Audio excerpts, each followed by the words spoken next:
আজকে ক্লাসে ইতিমধ্যে যারা জয়েন করেছেন সবাইকে স্বাগতম। তো আমি আগে যেমন বলেছিলাম পোস্টের মাধ্যমে যে আজকে ক্লাসে আলোচনা করব জিআরই ভার্বাল রিজনিং এর টেক্সট কমপ্লিশন এবং সেন্টেন্স ইকুইভ্যালেন্স। তো জাস্ট সবাইকে আবার একটা রিমাইন্ডার যে কি কি টাইপস এর কোশ্চেন থাকে। তো জিআরই ভার্বাল রিজনিং এ মূলত তিন ধরনের প্রশ্ন থাকে। একটা হচ্ছে text completion, sentence equivalence and reading comprehension.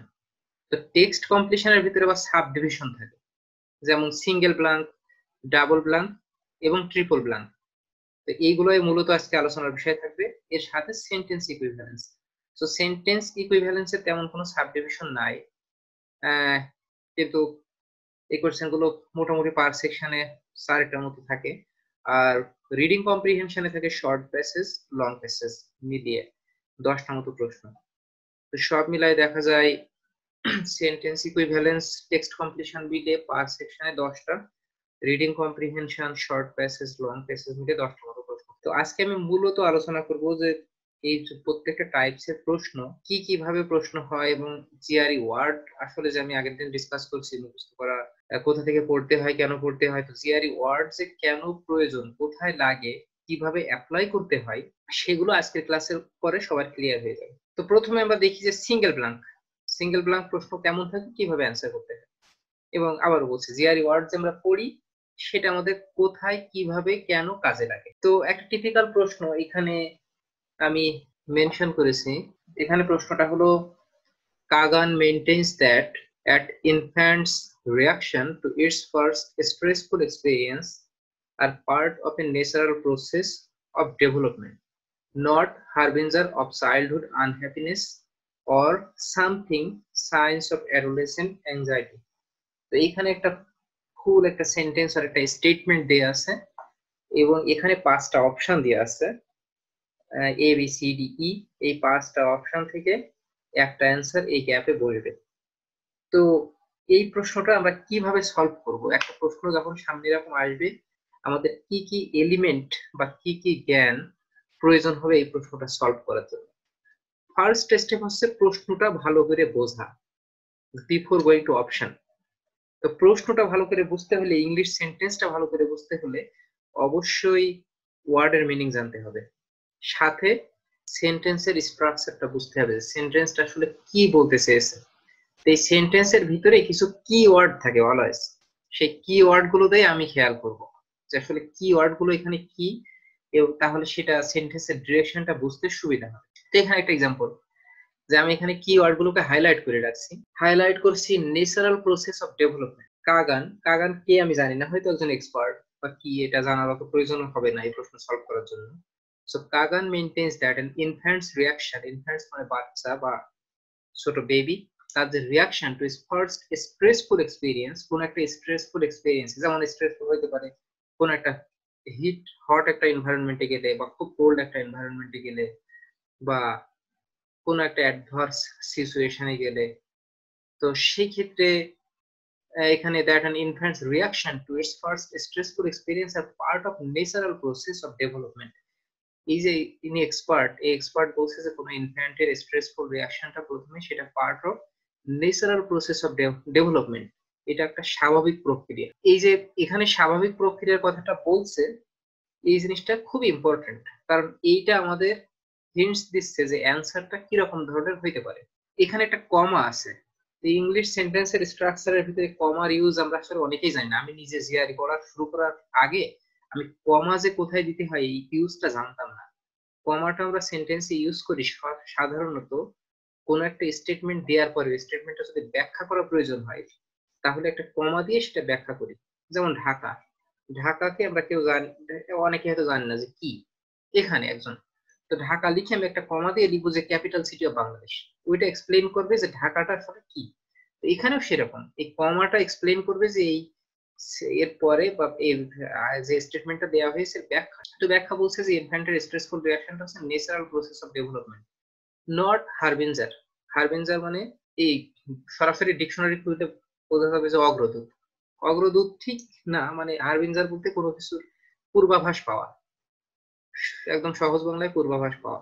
Not harbinger of childhood unhappiness, এখানে আগের কথা যেটা বলছে যে natural process of development, not harbinger, পূর্বাভাস নয়, অফ চাইল্ডহুড আনহ্যাপিনেস। চাইল্ডহুড মানে একটা ইনফ্যান্টের স্ট্রেসফুল রিয়াকশন দেখে ওইটা যদি কেউ মনে করে যে এ যখন আর একটু বড় হবে বা চাইল্ডহুডে পৌঁছাবে তখন সে আনহ্যাপি থাকবে, দ্যাট ইজ নট ট্রু। সেজন্য বলছে not harbinger.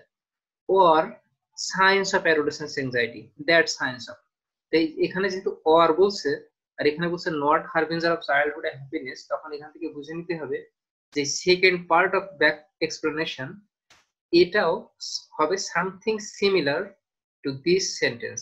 So this part not harbinger of childhood happiness or something signs of adolescent anxiety। তো এইখানে এই গ্যাপে এমন কোন একটা ওয়ার্ড বসবে যেটা হারবিঞ্জারের মতো সিমিলার ইন মিনিং। তো এখানে বোঝা যাচ্ছে যে সেন্টেন্সটা পড়ার পরে আমি ওয়ার্ডের অপশনে যাওয়ার আগেই আমি একটা অনুমান করে নিয়েছি অলরেডি এখানে কি ধরনের ওয়ার্ড বসতে পারে। সেটা কিভাবে অনুমান করতে পেরেছি বা বুঝতে পেরেছি, সেটা বুঝতে পারার কি হলো সেন্টেন্সের স্ট্রাকচারটা বুঝতে পারা, সেন্টেন্সের ভিতরের আর্গুমেন্টটা বুঝতে পারা, যে কিভাবে আর্গুমেন্টটা করা হয়েছে এবং প্রত্যেকটা কমা কিভাবে ইউজ করা হয়েছে, ট্রানজিশন ওয়ার্ড গুলো কিভাবে ইউজ করা হয়েছে। এইটা বোঝার পরে নেক্সট ধাপ হবে যে এখানে যে ওয়ার্ড গুলো আছে এইগুলোর ওয়ার্ডের প্রত্যেকটা মানে জানা। কারণ মানে যদি আমি না জানি, এখানে হারবিঞ্জার মানে যদি কি আমি না জানি, এখানকার ওয়ার্ড গুলোর মানে যদি আমি না জানি, তাহলে আমি হারবিঞ্জারের সাথে কোন ওয়ার্ডটা এখানে যায় বা সিমিলার ওয়ার্ড এটাই বুঝতে পারবো না। therefore or for that reason we need word meaning or vocabulary. So let's see like what's the meaning of these words. So এখানে আছে prophetic. So prophetic মানে accurately describing or predicting something what will happen in the future. Normal মানে স্বাভাবিক, monotonous মানে একঘেয়েমি, virtual not physically existing. I have a typo here, never mind. And then typical মানে common. তো এখানে harbinger মানে আমি যেটা বলছিলাম পূর্বাভাস করা, কোনো কিছু পূর্বাভাস করা। তো প্রফেটিক মানেও প্রেডিক্ট করা বা প্রেডিক্টিং সামথিং। তো এখানে যেহেতু হারবিঞ্জার এবং প্রফেটিক সিমিলার ইন মিনিং, তো এখানে প্রফেটিকটাই বসবে। প্রফেটিকটাই যদি বসে তাহলে পুরো সেন্টেন্সের মিনিংটা কমপ্লিট হবে। যে কাগান maintains that an infant reaction to its first stressful experience are part of a natural process of development, not harbinger of childhood unhappiness or prophetic signs of adolescent anxiety. এটা চাইল্ডহুড আনহ্যাপিনেস এর কোনো harbinger না, আর adolescent অ্যাংজাইটিরও কোনো পূর্বাভাস না, just এটা normal একটা process. therefore the answer will be prophetic. So এই গেল সিঙ্গেল ব্ল্যাঙ্ক কোশ্চেনের ইতিহাস। So single blank question normally এরকমই হয়। in the meantime বলে রাখি, কারো যদি কোনো প্রশ্ন থাকে please comment in the chat box. I will visit chat box occasionally and try to answer the question. Then আমি দেখব সেন্টেন্স ইকুইভ্যালেন্স কোশ্চেন। সেন্টেন্স ইকুইভ্যালেন্সটা সিমিলার অফ সিঙ্গেল ব্ল্যাঙ্ক, কিন্তু এখানে একটু ডিফারেন্স যেটা আছে সেটা হলো সিঙ্গেল ব্ল্যাঙ্কে একটা ব্ল্যাঙ্ক থাকে, সেন্টেন্স ইকুইভ্যালেন্সেও একটাই ব্ল্যাঙ্ক থাকে, কিন্তু সেন্টেন্স ইকুইভ্যালেন্সের ক্ষেত্রে অ্যানসার হবে দুইটা। এখানে 6টা অ্যানসার চয়েস আছে, এর ভিতরে দুইটা আছে similar in meaning or like 3টা পেয়ার আছে। এজন্য সিনোনিম অ্যান্টোনিম গুলো মাঝে মাঝে জানা থাকতে হবে বা মাঝে মাঝে না অলওয়েজ। তো এইখানে দুইটা অ্যানসার পিক করতে হবে এই গ্যাপের জন্য, দুইটাই মিনিংফুল হবে। তো এখানেও একই স্ট্র্যাটেজি, আমি আগে খুঁজে বের করব কিওয়ার্ড গুলো, যে এখানে কিওয়ার্ডটা কি বা ট্রিগারিং ওয়ার্ড গুলো কি, দেন সেটা হেল্প করবে প্রশ্নটা বোঝার জন্য, তারপরে ভোকাবুলারি গুলোর অর্থ জানতে হবে। এখানে কিওয়ার্ডটা কি, এখানে আমি আগে যেভাবে বললাম জিআরই সেন্টেন্সের ক্ষেত্রে, সরি জিআরই কোশ্চেন সলভ করার ক্ষেত্রে সেন্টেন্সের স্ট্রাকচারটা বোঝা গুরুত্বপূর্ণ। যেমন এখানে বলছে অ্যাজ মাই আইসাইট, চোখের দৃষ্টিশক্তি, বিগান টু সামথিং, শুরু হয়েছিল কিছু একটা ঘটছিল আইসাইটে, সেটা হইতে পারে ইমপ্রুভ, হইতে পারে ডিটোরিওরেশন, হইতে পারে যে কোনো কিছু, কিন্তু আমাদের কোনো ক্লু নেই। কিন্তু সেই ক্লুটা দেওয়া থাকবে, এখানে একটা কমা আছে, কমার পরে জিনিসটা ব্যাখ্যা করা। I spent a lot of time writing about ইট। এই অথর বলছে যে সে স্পেন্ড করেছিল lots of time writing about ইট। এখানে একটা ড্যাশ দেয়া আছে, একটা ড্যাশ, এখানে আর একটা ড্যাশ, দুইটা ড্যাশের মাঝখানে যে পার্টটুকু থাকে যে কোনো সেন্টেন্সে, ওইটা কোনো কিছু এক্সপ্লেইন করার জন্য। তো এইখানে এই ড্যাশে কি এক্সপ্লেইন করছে, এখানে এই অথর বলছে I spent a lot of time writing about it. So ইটটা কি, আসলে কোনো কিছুই তো সে বলেনি, কোনো সাবজেক্ট আগে মেনশন করেনি, তাহলে আমি বুঝবো কেমনে যে ইটটা কি। সেই ইটটা বলতে এক্সপ্লেন করছে এখানে both poems and I journals. তো এটা হচ্ছে ড্যাশের ব্যবহার। এই ব্যবহারগুলো জানলে আসলে যে কোনো মানুষের ইংলিশ রাইটিংটাও ইমপ্রুভ হয়। তো এটা শুধু জিআরই কোশ্চেন সলভ করার জন্য না, আমরা অনেকে ইংলিশ পড়ি, লিখি, শিখি, কিন্তু আসলে এই ছোট ছোট জিনিসগুলোর ব্যবহার আমরা জানি না, কমা, ড্যাশ, এগুলো কিন্তু জিআরই কোশ্চেনের জন্য এগুলো এক্সট্রিমলি ইম্পর্টেন্ট। তো এরপরে সে বলছে, এই ড্যাশ দেওয়ার পরে সে বলছে describing what I saw as I looked out through damaged eyes. এই যে এই ড্যামেজড আইস কথাটার মাধ্যমে আমাদের অ্যান্সারটা অলরেডি বলে দিয়েছে। আগে যেমন হারবিনজার দিয়ে শব্দটা দিয়ে অর্থটা বলে দিয়ে, মানে অ্যান্সারটা বলে দিয়েছিল, এখানে ড্যামেজড আই এই কথাটা লিখে আমাদের অ্যান্সারটা বলে দিয়েছে। সে প্রথম ক্যাপে এমন কোনো অ্যান্সার হবে যেটা সিমিলার টু ড্যামেজ, কারণ describing what I saw as I looked out through damaged eyes, আমার নষ্ট চোখের মাধ্যমে যেটা আমি দেখছিলাম বা ক্ষতিগ্রস্ত চোখের মাধ্যমে আমি যেটা দেখছিলাম সেটা লেখার এবং বোঝার ট্রাই করছি। এই জন্য আবারও বলছি যে জিআরই প্রশ্নের সবচেয়ে মজার জিনিস যেটা, সেটা হলো প্রশ্নের অ্যান্সারটা প্রশ্নের ভিতরেই কোনো একটা জায়গায় লুকানো থাকে এবং সেটা খুঁজে বের করতে পারাটা একটা আর্ট, এবং সেটা খুঁজে বের করতে পারাটা extremely necessary and important and helpful to answer your question. তো আমরা এখন সেন্টেন্সের স্ট্রাকচারটা মোটামুটি বুঝছি কোশ্চেনে। Next let's go learn the word meaning. Like এখানে 6টা ওয়ার্ড আছে, এর মানেগুলো কি? ডিটোরিওরেট মানে অবনতি হওয়া। তো আগের দিন আমি জিআরই ওয়ার্ড পড়ার স্ট্র্যাটেজি পড়ছি, আমি তোমাদের আশা করবো যে সবাই অলরেডি ওয়ার্ড পড়া শুরু করছে যে ক্লাসটা নিয়েছিলাম তার উপর ভিত্তি করে। তো ওয়ার্ড ইমপ্রুভ করলে দেন এগুলা সুবিধা করতে সুবিধা হবে সলভ করতে। তো এখানে যেহেতু আমরা বিগিনার, ওয়ার্ডের মানেগুলো আমি এখানে লিখে রাখছি। ডিটোরিওরেট অবনতি হওয়া, শার্পেন মানে তীক্ষ্ণ হওয়া, ইমপ্রুভ মানে উন্নতি বা অপেক্ষাকৃত ভালো হওয়া, ডিক্লাইন মানে হ্রাস পাওয়া, রিকভার পুনরুদ্ধার, অ্যাডজাস্ট খাপ খাওয়া। এখানে ড্যামেজড এর সাথে পর্যায় করে দিলাম। ডিটোরিওরেট মানে অবনতি হওয়া, ডিক্লাইন মানে হ্রাস পাওয়া। তো eyesight, as my eyesight began to deteriorate or as my eyesight began to decline, এই দুটোই আসলে এখানকার সাথে পুরো কনটেক্সটের সাথে যায়। সেন্টেন্সের সাথে আমি অলরেডি বলে দিয়েছি, এখানে এর অ্যান্সার দিয়েছি damaged, something messing with damaged, therefore the answer will be deteriorate and decline. তো সেন্টেন্স ইকুইভ্যালেন্সে অলওয়েজ 6টা করে অপশন থাকবে, 2টা হবে তার ভিতরে অ্যান্সার। দেন আমি কোশ্চেনগুলো অ্যান্সার দিব, কিন্তু তার আগে let's try to finish. Then let's go to double blank. So double ব্ল্যাঙ্কে যেটা থাকে, এরকম সিমিলারলি একটা সেন্টেন্স থাকে যেখানে 2টা ব্ল্যাঙ্ক থাকে, ব্ল্যাঙ্ক 1, ব্ল্যাঙ্ক 2। তো ব্ল্যাঙ্ক 1 এ আছে 3টা অপশন, ব্ল্যাঙ্ক 2 তে আছে 3টা অপশন। সো ব্ল্যাঙ্ক 1 এ এই 3টার থেকে একটা বসবে, ব্ল্যাঙ্ক 2 তে বসবে এই 3টার থেকে একটা। তো কারো যদি একটা কারেক্ট হয় আর একটা ভুল হয় তাহলে সে কোনো মার্ক পাবে না, 0, কারণ জিআরই তে কোনো পার্শিয়াল মার্কিং নাই এবং জিআরই তে কোনো নেগেটিভ মার্কিংও নাই। No negative marking, no partial marking. তো এইখানে এই জন্য যেটা বললাম, একটা কারেক্ট হলে মার্ক 0, দুটোই কারেক্ট হতে হবে। একই প্রক্রিয়া কিভাবে সলভ করবো আমরা খুঁজে বের করবো কি ওয়ার্ড গুলো, কোথায় কি ওয়ার্ড আছে এবং কোথায় আছে এই সেন্টেন্সের অ্যান্সারের ক্লু। তো প্রথমে আমি যেগুলো হাইলাইট করছি, যে জিনিসগুলো আমাদের ইম্পর্টেন্ট, বলছে ইন স্টার্ক কন্ট্রাস্ট। প্রথমে বলছে যে ইন স্টার্ক কন্ট্রাস্ট, তার মানে এই পুরো সেন্টেন্সের দুই ধরনের কথা বলবে বা 2 টাইপসের ইনফরমেশন দিবে, যেটা একটা আরেকটার সাথে কন্ট্রাস্টিং, একটা অপোজিট। সেটা বুঝিয়েছে ওই প্রথম কাপল অফ ওয়ার্ডস দিয়ে, in stark contrast to his later something and his. এখানে কোনো সাবজেক্ট বা কারণ নামে অলরেডি এখনো মেনশন করিনি, তাহলে হিজ নামে কিভাবে বুঝবো? এই জন্য এখানে কমা দিয়েছে, কমা দিয়ে বোঝানোর জন্য যে আসলে সেই হিজটা আসলে কি।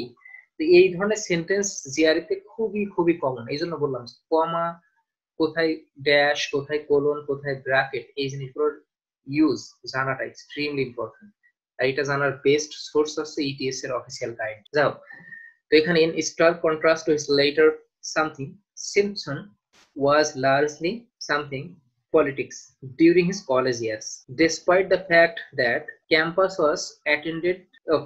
he attended was rife with political activity. So এইখানে আরেকটা জিনিস খুবই ইম্পর্টেন্ট মনে রাখার, যে যখন ডাবল ব্ল্যাঙ্ক বা ট্রিপল ব্ল্যাঙ্ক কোশ্চেন আমরা সলভ করি, তখন যে সবসময় প্রথম ব্ল্যাঙ্কের কোশ্চেনটাই আগে সলভ করতে হবে এমন কোনো ধরাবাঁধা নিয়ম নাই বা এমন কোনো ধরাবাঁধা স্ট্র্যাটেজি নাই। এখানে যেখান থেকে আমাদের সুবিধা হবে আমরা সেইখান থেকেই করব। তো এইখানে আমরা একটা কাজ করব, let's first ignore the complete first, second part যদি আমরা ডিসকাস করি তাহলে আমাদের জন্য সুবিধা হয়।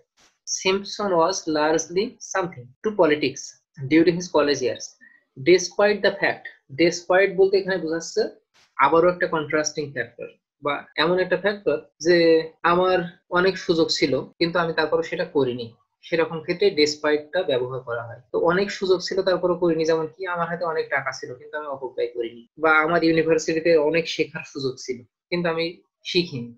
তো ব্যাপারটা এরকম, এমন ক্ষেত্রে ডেসপাইট শব্দটা ব্যবহার করা হয়, কারণ এটা একটা ট্রিগারিং ওয়ার্ড কিন্তু কন্ট্রাস্টিং মিনিং। তো despite the fact that the campus he attended was right with political active, তার মানে কি এই যে ক্যাম্পাসে সিমসন অ্যাটেন্ড করছিল বা যে ক্যাম্পাসে during his college years Simpson Simpson গিয়েছিল সেই কলেজে পলিটিক্যাল অ্যাক্টিভিটি ওয়াইডলি বিস্তৃত ছিল। সো পলিটিক্যাল অ্যাক্টিভিটি ওয়াইডলি বিস্তৃত ছিল, তারপরেও তার পলিটিক্যাল অ্যাক্টিভিটি কেমন ছিল এখান থেকে বোঝা যায় তার পলিটিক্যাল অ্যাক্টিভিটি কেমন ছিল। কিভাবে বোঝা যায়? এখানে বলছে ডেসপাইট দ্য ফ্যাক্ট। এই ডেসপাইট দ্য ফ্যাক্ট দিয়ে বোঝাইতে চাচ্ছে যে এমন কিছু হবে যেটা কন্ট্রাস্টে যাবে বা অপোজিট কিছু হবে, যে পলিটিক্যাল অ্যাক্টিভিটি করার সুযোগ ছিল কিন্তু সে করেনি। তার মানে এখানে অপোজিটে কি যাবে এটা যেতে জানতে হলে মানেটা জানতে হবে আগে, যে এখানে কি কি অপশন আছে তার মানে কি। এখানে অপশন আছে ডিভোটেড টু। ডিভোটেড মানে কি? কোনো কিছুর প্রতি খুব মনোযোগী হওয়া, মনোনিবেশ করা। Devoted to, very loving or loyal. Indifferent to, indifferent মানে উদাসীন। Sharp by মানে influence, shaped by মানে influenced by। তো এইখানে আমি অলরেডি যেভাবে এই সেন্টেন্সটার অ্যানাটমি এক্সপ্লেন করলাম, সেক্ষেত্রে রাইট উইথ পলিটিক্যাল অ্যাক্টিভিটি ক্যাম্পাসে খুবই বিস্তৃত ছিল despite the fact. So despite political activity বিস্তৃত হওয়ার ফলেও সে মানে অপোজিট তাহলে কি হতে পারে? ইনডিফারেন্ট, মানে উদাসীন হয়েছিল। এটাই অপোজিট মানে যায় ইনডিফারেন্ট। কিন্তু কেউ যদি হয় devoted to, does not make any sense. Can make sense করে না? কারণ কি, এখানে পলিটিক্যাল অ্যাক্টিভিটি ক্যাম্পাসে বিস্তৃত ছিল, আবার সে পলিটিক্সের প্রতি খুবই ডিভোটেড ছিল, তাহলে তো এখানে ডিসপাইট দ্য ফ্যাক্ট এই কথাটা ইউজ করা হতো না যদি দুটোই সিমিলার হতো। এই জন্য দুটো কখনোই সিমিলার হবে না। সেম হচ্ছে ইনফ্লুয়েন্স বা shaped by or influenced by. সে যদি পলিটিক্সের ক্যাম্পাসে পলিটিক্স দিয়ে ইনফ্লুয়েন্সড হইতো তাহলে তো এখানে ডিসপাইট দ্য ফ্যাক্ট এই কথাটা ইউজ করা হতো না, কারণ দুটো তো একই জিনিস, কন্ট্রাস্টিং না। যখন আমরা সেকেন্ড পার্টটা এখন অলরেডি জেনে গেছি অ্যান্সার, যে সিমসন ওয়াজ লার্জলি ইনডিফারেন্ট টু বা পলিটিক্সের প্রতি উদাসীন ছিল during his college years despite the fact that the campus he attended was rife with political activity. সেন্টেন্সের শেষের ইয়েটা আমাদের বোঝাচ্ছে কি, যে সিমসন আমরা কি পেয়েছি, সিমসন ছিল পলিটিক্সের প্রতি ইনডিফারেন্ট ডিউরিং কলেজ ইয়ার্স, কিন্তু সেন্টেন্সের শুরুতে বলছিল in stark contrast to his later, তাহলে মানে লেটার লাইফে সে ছিল আবার সামথিং অপোজিট। কিসের অপোজিট? কলেজ ইয়ার্সে যেমন ছিল। সো আমরা অলরেডি জেনে ফেলছি যে কলেজ ইয়ার্সে সে ছিল খুবই ইনডিফারেন্ট, পলিটিক্সের প্রতি উদাসীন। পলিটিক্সের প্রতি উদাসীন থাকার অপোজিটটা হবে লেটার লাইফে সে যেমন ছিল। সো লেটার লাইফে সে কেমন থাকতে পারে? তাহলে পলিটিক্সের প্রতি খুব বেশি অ্যাক্টিভ ছিল। এই জন্য in stark contrast to his later activism. অ্যাপ্যাথিও হবে না, অ্যাফাবিলিটিও হবে না। অ্যাপ্যাথি মানে উদাসীনতা, ইনডিফারেন্টের মতো, আর অ্যাফাবিলিটি মানে friendliness, which does not go with this context. তাহলে প্রথমটা হবে, প্রথম সেন্টেন্সে হবে, প্রথম ব্ল্যাঙ্কে হবে something completely opposite to the second blank. So second ব্ল্যাঙ্কের অ্যান্সারটা আমরা আগে করেছি কারণ আমাদের এটা বুঝতে সুবিধা হয়েছে, এখানে ক্লুটা ওইভাবে দেওয়া আছে। সেকেন্ড ব্ল্যাঙ্কে যেহেতু ইনডিফারেন্ট টু, ফার্স্ট ব্ল্যাঙ্কে হবে অ্যাক্টিভিজম, এজন্য অ্যান্সার হবে অ্যাক্টিভিজম এন্ড ইনডিফারেন্ট। আমাদের আর একটা কোশ্চেন আছে, তারপরে আমরা অডিয়েন্সের কোশ্চেন নিব, এখানে যারা পার্টিসিপেন্ট আছে। তো একটা কোশ্চেন আছে, এটা ট্রিপল ব্ল্যাঙ্ক। আমরা ট্রিপল ব্ল্যাঙ্ক কোশ্চেন গুলো কিভাবে সলভ করব? তো similar to double blank, triple ব্ল্যাঙ্কে থাকে এখানে তিনটা ব্ল্যাঙ্ক এবং তিনটা column, blank 1, blank 2, blank 3। Column 1 এ বসবে something from this row, sorry blank 1 এ বসবে something from this column, blank 2 তে বসবে something from this column, blank 3 তে বসবে something from this column. So let's understand or discuss the anatomy of the question first before going to the option. তো তাই যদি হয় তাহলে এখানে আমরা দেখি যে পুরো টোনটা কি, পুরো সেন্টেন্স বা পুরো কোশ্চেনের টোনটা কেমন। টোনটা হলো বসে Richard M Russell said 52% of the nation growth since the Second World War had something invention। তো এখানে তেমন কোনো একটা ক্লু এই অংশে নাই। Still, he said something research the government greatest role in assuring continuing innovation in promoting a strong modern patent office. So এইখানে এই সেকেন্ড সেন্টেন্সে কিছু ক্লু দেয়া আছে। সেকেন্ড সেন্টেন্সটা ইন্ডিপেন্ডেন্ট, মানে অন্য কোনো সেন্টেন্স না রেখে এই সেন্টেন্সটার অ্যান্সার সলভ করা যায়। এই জন্য আমি আগের প্রশ্নে যেমন বলছি যে এমন কোনো ধরাবাঁধা নিয়ম নাই বা ফিক্সড স্ট্র্যাটেজি নাই যে কোথা থেকে আমি এক্স্যাক্টলি কোন ব্ল্যাঙ্কটা আগে সলভ করব। তো এখানে আমার কাছে মনে হয়েছে বা প্রশ্নের স্ট্রাকচারটা যেভাবে সাজানো হয়েছে তাতে মনে হচ্ছে যে সেকেন্ড ব্ল্যাঙ্কটাই করা সবচেয়ে ইজি হবে সবার আগে। তো তার আগে নেক্সট সেন্টেন্সটা একটু কুইকলি পড়ে আসি। Unless we can do something original ideas will not have invention, Mr. Russell said. So আমরা যদি unless we cannot do it original ideas will not have invention, Mr. Russell said. Okay, then last sentence, speculating on the state of innovation over the next century, several inventors agreed that the future lay in giving children the tools to think creatively and the motivation to invent. So এইখানে লাস্টের সেন্টেন্সটা দিয়ে বোঝাচ্ছে যে পুরা প্যারাগ্রাফে বা পুরো writing এ author কি করছে, সে প্রমোট করছে রিসার্চ এন্ড ইনোভেশনকে। তো যেহেতু সে প্রমোট করছে রিসার্চ এন্ড ইনোভেশনকে, এটা থেকে ফার্স্ট যে সেন্টেন্সটা ওইটার ক্লু কিছুটা হলেও পাওয়া যায়। তো তার আগে আমি বলবো যে let's see the meaning of the word. যেমন এক্সাজারেটিং মানে অতিরঞ্জিত করা, ইভ্যালুয়েট মানে পরীক্ষা করা, প্রোটেক্ট মানে রক্ষা করা, ডিসিমিনেট মানে জ্ঞান বা কোনো কিছু বিতরণ করা বা ছড়িয়ে দেওয়া। তো যদি তাই হয় সেই অনুযায়ী আমাদের পুরো সেন্টেন্স বা পুরো কোশ্চেন থেকে আমরা অলরেডি বুঝতে পেরেছি যে এখানে অথর প্রমোট করছে রিসার্চ এবং ইনোভেশনকে। তো এইখানে Richard M Russell said 52% of the nation growth since the second order had, তাহলে যেহেতু সে পুরো জায়গাটাকে রিসার্চকে প্রমোট করছে তাহলে হ্যাড কাম থ্রু, এটা রিসার্চ এন্ড ইনভেনশনের মাধ্যমে আসছে, এটাই মেক সেন্স।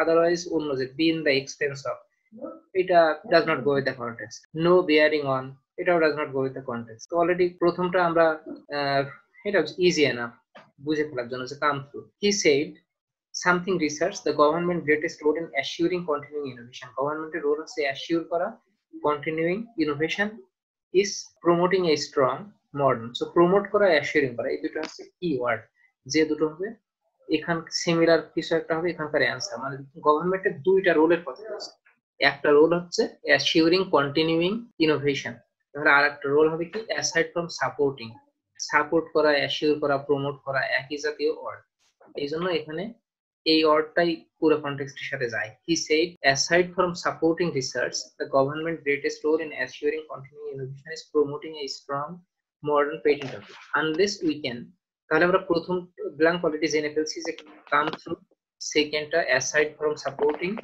থার্ডটা কি হবে unless we can do something with original ideas will not have invention. তো আমরা অরিজিনাল আইডিয়া কি করতে পারি, আমরা ইভ্যালুয়েট করতে পারি। ইভ্যালুয়েট করে তো লাভ হয় না, অরিজিনাল আইডিয়া তো ডেভেলপ করা, প্রোটেক্ট করাই, অরিজিনাল আইডিয়াটা রক্ষা করা। তো এখানে দুইটা অ্যান্সার হতে পারে, একটা হচ্ছে প্রোটেক্ট করা অথবা ডিসিমিনেট করা বা ছড়িয়ে দেওয়া বা বিতরণ করা। কিন্তু এখানে প্রোটেক্টটাই অ্যান্সার। কি জন্য অ্যান্সার? কারণ জ্ঞান হচ্ছে ছড়িয়ে দেওয়ার জিনিস, কিন্তু আইডিয়া, রিসার্চের আইডিয়া এটা ছড়িয়ে দেওয়ার জিনিস না। যেমন আমি যে রিসার্চ করি, আমার আইডিয়াটা নিতান্তই আমার নিজের, সেটা আমার কাছে সব রিসোর্স আছে, রিসার্চ পেপার বা আমার ল্যাবের ফ্যাসিলিটিস এভরিথিং, যেটা থেকে আমি পড়ালেখা করে নিজে আইডিয়া তৈরি করি। তো আইডিয়া তৈরি করার জন্য একটা ফ্যাসিলিটিস প্রোটেক্ট করতে হয়, কিন্তু আইডিয়াটা ছড়িয়ে দেওয়ার জিনিস না। ছড়িয়ে দেওয়ার জিনিস হচ্ছে জ্ঞান। যখন আমি রিসার্চ করে একটা ফাইন্ডিংস পাবো, তখন যেটা আমি পাবলিশ করব, তখন সেটা হয়তো অনেকে জানবে, সেটাকে বলে ছড়িয়ে দেওয়া। তো সেইটা আগে আসে না, আগে আসে হচ্ছে আইডিয়াটা। এই জন্য এখানে প্রোটেক্ট করাটাই স্ট্রংগেস্ট অ্যান্সার। তাহলে অ্যান্সারটা কি দাঁড়ালো? ওভারঅল আমাদের অ্যান্সারটা হলো ব্ল্যাঙ্ক এতে come through, B aside from supporting, C হলো প্রোটেক্ট। এখন এই অ্যান্সার দিয়ে পুরো সেন্টেন্সটা আবার পড়লে it will make sense. Richard M. Russell said 52% of the nation since the Second World War had come through invention. He said, aside from supporting research, the government greatest role in assuring continuity is promoting a strong modern patent office. Unless we can protect original ideas, we will not have invention. Our last sentence does supporting. So, এই overall আজকের class থেকে বা core প্রক্রিয়া থেকে আমি যেটা বলবো যে টেক হোম মেসেজটা কি?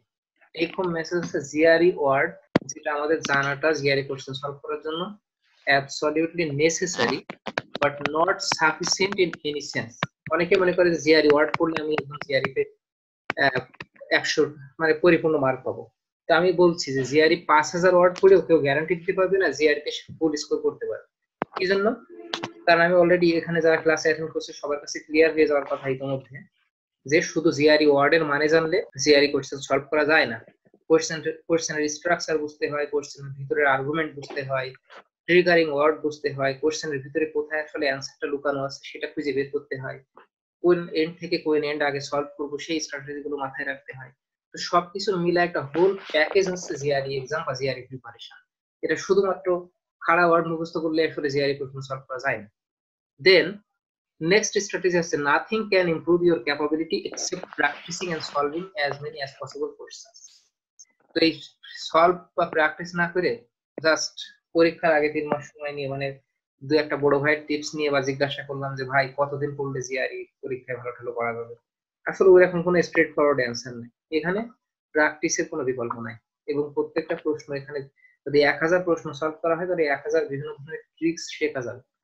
যত বেশি ট্রিক্স মাথায় মানে এটা যত সলভ করা হবে তত ব্রেন আসলে দ্রুত ওই ট্রিগারিং ওয়ার্ড গুলো হিডেন অ্যান্সার গুলো এগুলো খুঁজে বের করতে হেল্প করবে।